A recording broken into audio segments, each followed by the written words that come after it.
ابرار پہ چلیے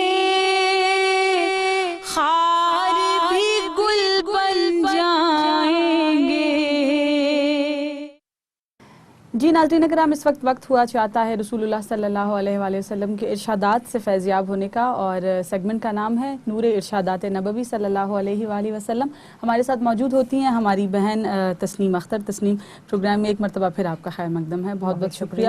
آج کی حدیث کے متعلق بتائیے، آج کون سی حدیث پیش کریں گی؟ آج کی حدیث ہم نے مسلم شریف سے لی ہے، جو کتاب صوم، جی، کہ حضرت انس رضی اللہ تعالیٰ عنہ سے روایت ہے صحیح کہ آپ صلی اللہ علیہ وسلم نے فرمایا سحری کرو، سحری کرنے میں برکت ہے۔ اور پھر اسی سے ریلیٹڈ ایک اور حدیث ہے کہ عمرو بن عاص رضی اللہ تعالیٰ عنہ نے فرمایا کہ ہمارے روزے اور اہل کتاب کے روزوں میں سحری کا فرق ہے۔ صحیح۔ پھر آگے چلتے ہیں ذرا سا، تو حضرت زید بن ثابت رضی اللہ تعالیٰ عنہ نے فرمایا کہ رسول صلی اللہ علیہ وسلم کے ساتھ سحری کرنے کا اتفاق ہوا، پھر نماز کے لیے کھڑے ہوئے۔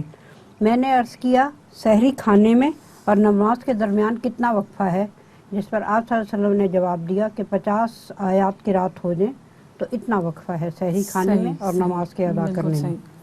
اب اس کو تھوڑا سا لے کے آگے چلیں تو حضرت مخدوم بن عادی رضی اللہ تعالیٰ عنہ نے فرمایا کہ آپ صلی اللہ علیہ وسلم نے ان کو سحری پہ انوائٹ کیا، اور آپ صلی اللہ علیہ وسلم کے ساتھ جب انہوں نے سحری کی تو آپ صلی اللہ علیہ وسلم نے فرمایا کہ آؤ مبارک کھانا کھاؤ۔ سبحان اللہ، کہ اللہ تعالیٰ نے چھوٹی چھوٹی باتوں پہ بھی رمضان میں اتنے بڑے بڑے اجر عطا کرنے کا جو وعدہ۔ اچھا دیکھیں، کھانا کھانے پر ثواب ہے، ہاں، سحری کرنا تو کھانا کھانا ہے نا، آپ نے اپنی ضرورت پوری کرنی ہے، لیکن وہ ضرورت پوری کرنے پر بھی اللہ کی جانب سے آپ کو ثواب عطا کیا جائے گا۔ بے شک، کیا اللہ تعالیٰ کی نعمتیں ہیں جنہیں ہم، اللہ تعالیٰ ہمیں توفیق دے بلکہ کہ ہم ان نعمتوں سے فیضیاب بھی ہو سکیں اور اپنی اولادوں کو یہ بات شفٹ بھی کر سکیں کہ اللہ تعالیٰ نے جو نعمتیں ہمیں عطا کی ہیں ہم انہیں اپنی زندگی میں لاگو کریں اور اللہ تعالیٰ کی رحمت اور برکت سے فیضیاب ہو سکیں۔ آمین یا رب العالمین، آمین۔ بہت بہت شکریہ تسنیم آپ کا، جزاک اللہ خیر۔ آپ کا بھی بہت شکریہ۔